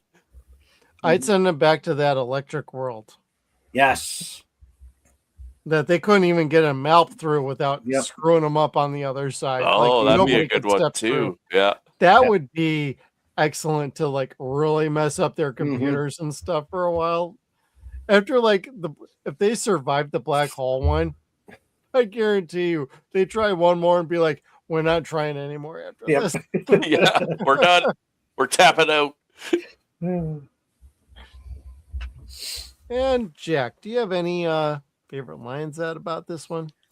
Oh, it was the third clip that was just played, but in particular, it's not just the lines; it's the fact that you can tell that Hammond is trying to keep a straight face through all Yeah. of it. He's not. Oh my really God! pulling Right? it off because he's so good at it. He's so good at it, almost universally. But this is the one time where you can tell he's just got this smirk, and it kind of makes me think that they left this in on purpose. Just because they're like, you know what? Yeah. It shows a little bit of character there, and like he's happy for it. Yeah. Yeah, I can see them doing that on the production side, being like, you know what? Yeah, keep that one in there. Totally fine. His reactions are one of the reasons why I like that clip. It's like Right? It's like he's trying not to crack fully, but he couldn't help himself to a point. Skeeter, what you got? And I was just laughing at the sending him to Ergo. Yeah, that would be a good one. Ergo. Know who else they could have sent them to? Come try ya!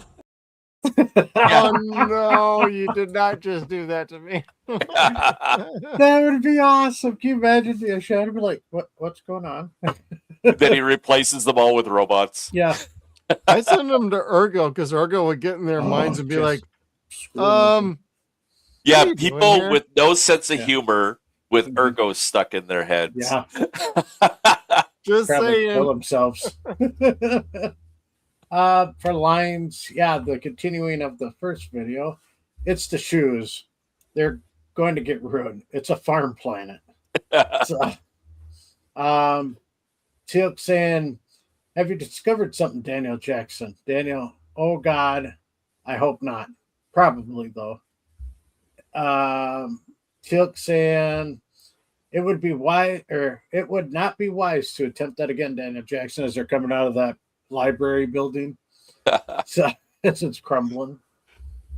Jack saying, so I'm the only one that has a bad feeling about this. Joseph, yes. Jack, just checking. Daniel says, oh, when he was trying to read the paper in the old Gaelic language, here's something. The headline says something about a pandemic of some sort. I can't translate that. Maybe fever.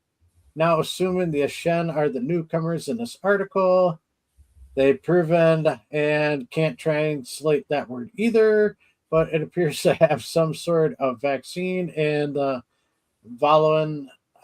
People were immensely grateful.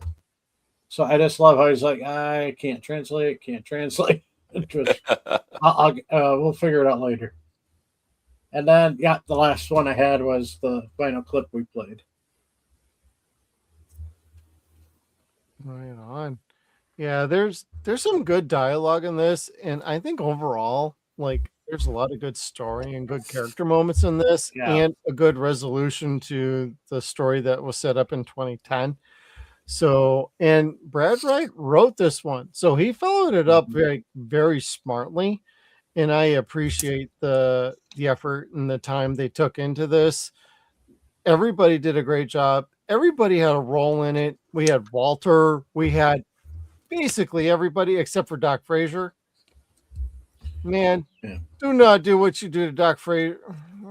I'm not going to get started. I'm sorry. I'm not going to get started on that. But you know what? This is a solid episode. Daniel gets to do his archaeological thing. Teal gets to do his thing. Carter gets to do her. Everybody gets to do their thing. And we're so familiar with these characters that it's like, this all makes sense. And it's a good twist on everything. Like, we're getting the story in reverse. What was going to be next? What would it have been if it was like 1999? Yeah. Instead of, 2010. This is 2001. What if it was 1991 in reverse? And that they start screwing around with us in 1991, and we find all these people at a younger age. I know, de-aging. Like, I'm just fan theorizing. Sorry. Or they go the it's other probably way. a freaking terrible idea. It's a bad idea. Put it in the chat. I don't care. If they go to 2019 and they come back after the team. Or, hey, come back in the news show and give us the issue and follow up and be like, they've been planning this for like the last 25, 30 years. Well, let's remember this. 2010 was filmed in 2020, or sorry, 2010 was filmed in 2000, foretelling events that happened in 2020, which is all about the 2030 plan. So you can pick any of those years, it'll work. God, and I've been watching a show that's been talking about 2010 and 2015 for like the last 4 days. Like Sequest DSV has been talking about like the 2010s and 2015s, and I'm like, oh my God, some of this is accurate, some of it is totally not. So. The only other show that is there are two shows that are prophetic on everything that happened in 2020, which is the entire Shen storyline. That's the first one. The other one, if you've seen it, is Utopia. 15. If you watch it, you'll freak out over how accurate it is. I'd argue Demolition Man too. Oh yeah, for sure. Guised as a comedy, but it was perfect. I loved it. No, my kids, I made them watch a movie, and they said, how old is this movie? And I told them it's quite old. And they're like, why did it predict the future and what's to come? That was Idiocracy. Oh, yeah. Yep. That's the only other one, too. Yep. Oh, man. Some good movies, good documentaries, good everything. But about 2001, was there anything you guys didn't like about this one? And Thor, let's start from you and work our way back up. Not really. This episode landed for me. This is my second favorite episode in season 5. I'm going to be scoring it quite high. And the only thing, and this is a nitpick, is Carter went into the gate feet first, and I think she came out head first and did a roll. So that's really the only thing that's just a nitpick. It's not, I'm not going to be deducting any points for that. All right. How about you, Jack? Also rate highly. I think I don't think it's a negative insofar as the episode to me is good, but it's exceptional when you view it as the trilogy. if you put the three of them together, watch them in a row, it's actually a 3-parter. And to me, if you watch it all 3 in a row, then I think it actually scores higher than where it would be before. Because as it stands as like a standalone episode without as much of the context, you kind of have to move quickly. And to your point, like it's just within the first words, it's the Ashen.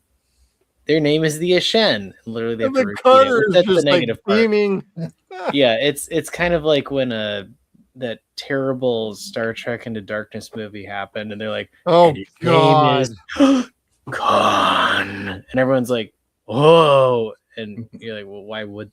Who cares?" I hate that freaking movie. Yeah, so it's that kind of thing where it was so on the nose and explicit. I'm like, that doesn't work. You could get rid of it. So I agree with all those points. But if you watch it as a trilogy, then it has enough length and kind of context to it that it works exceptionally well. So that's my only complaint, because they're on 3 completely separate seasons.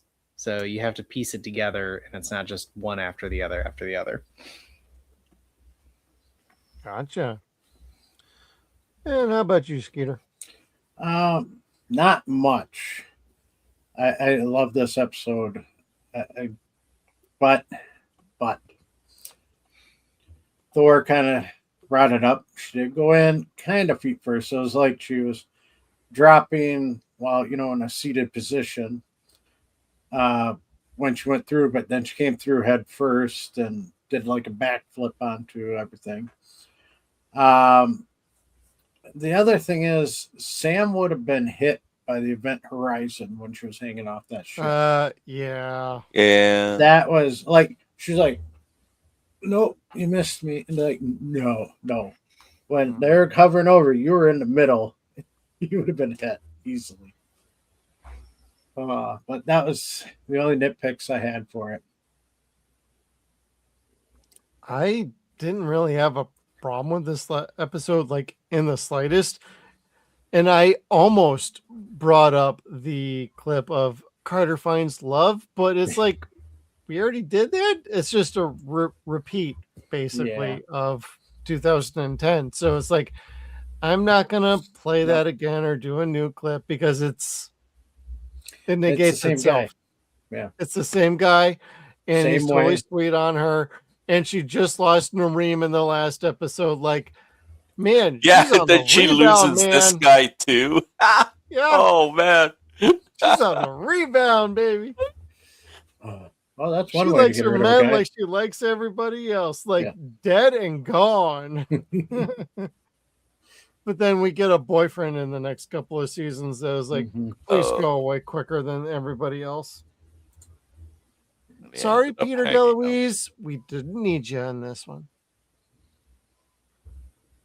But yeah, I really don't have an issue with this one. And honestly, I'd rate this pretty good. I'd rate this at about a 9. I think this is a great follow-up. I wish we had a third one. And that's about, I'm going to fall on that scale. Skeeter, what would you score this one?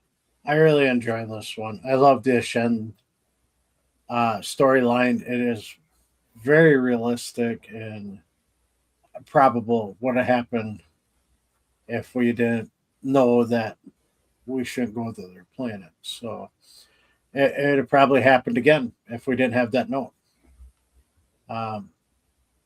Yeah, it wasn't very good. No. Yeah, I'll But give you this one too. Yeah. My nitpick is the green screen work of Sam falling, and it wasn't very good. Yes, on the other side, though, her falling out of the gate and rolling down the ramp was actually pretty good. Yeah, that was very good. But yeah, I still like watching this. I'm giving it a 9.75. Woo, baby. Yeah, I like this episode.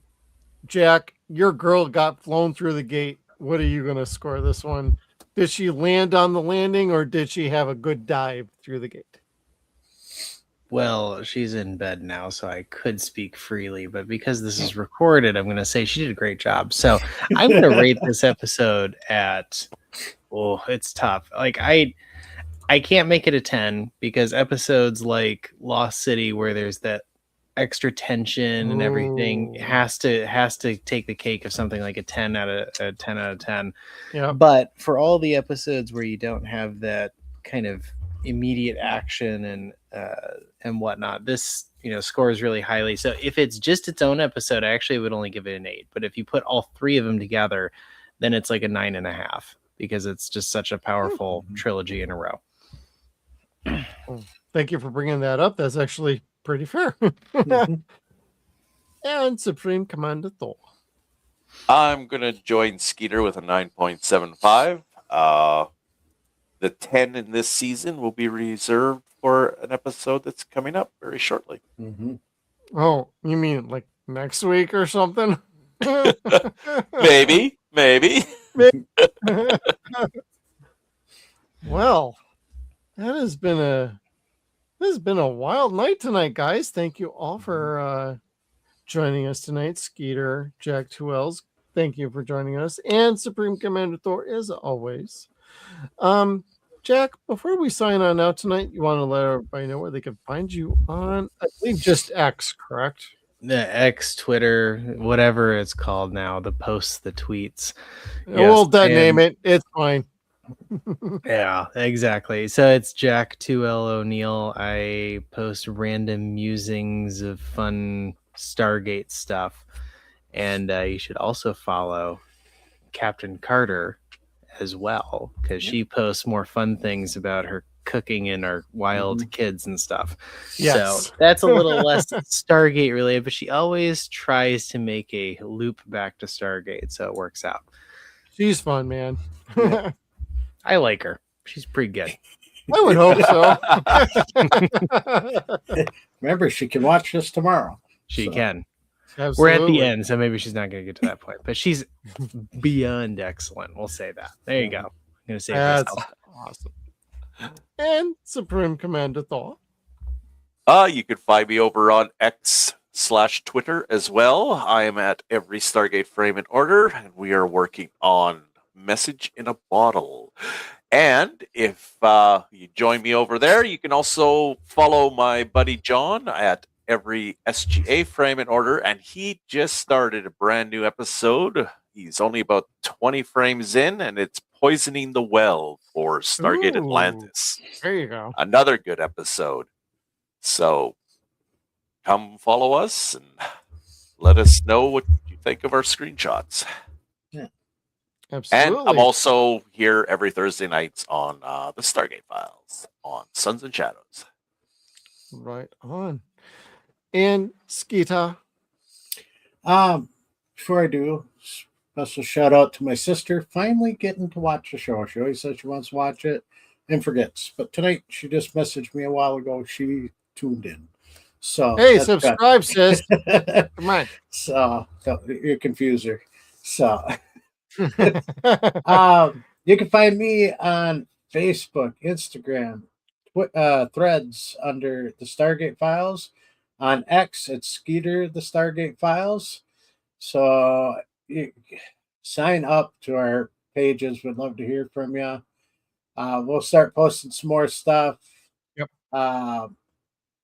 Otherwise, Saturday nights here, Deadwire Live on the Suns and Shadows Network. And I'm making a special appearance tomorrow night with Jeff and Kevin, as we are going to talk about another one of my favorite sci-fi shows, Sequest, which has a kind of a Stargate episode at the very beginning of it. Yeah, it does. Yeah, and so thank you everybody for tuning in to the Stargate Files. We greatly appreciate it. Make sure you do check out Supreme Commander Thor with every Stargate frame in order and every Stargate Atlantis frame in order on X. Also check out Jack 2Ls and Skeeter at the Stargate Files on all of our social medias. Hey, every Thursday night, Stargate night next week, y'all better want to gear up. It's going to be a doozy. Desperate Measures and episode 100, Wormhole Extreme, baby. And we got a couple of fun guests joining us next week, Nerdy Neo and Nerd Slap, who is working on a new intro for us once we hit season 6. It's going to be freaking awesome. Yep. Totally excited to see that. And also thank you to all the 281 viewers who have been checking us out, whether it's across Twitter, Kick, Twitch, Rumble, YouTube, Facebook, whatever. This is fantastic. Thank you so much for tuning in. Hopefully you like what we're doing. We have a great backlog behind us. So if you want to check out previous episodes, please do so on our YouTube or Rumble. That's where all the videos stay. Facebook tends to kick things out after a little while. But, we're also on Twitter. So thank you all for tuning in. Check out our backlog. If you like us, hit the like button on the way out. Share, subscribe. Y'all have a good night. We'll see you all on the next one. Skeeter. And in conclusion, I'd like to say, We better get out of here. no, really? No, really. You will go. Right. You'll go.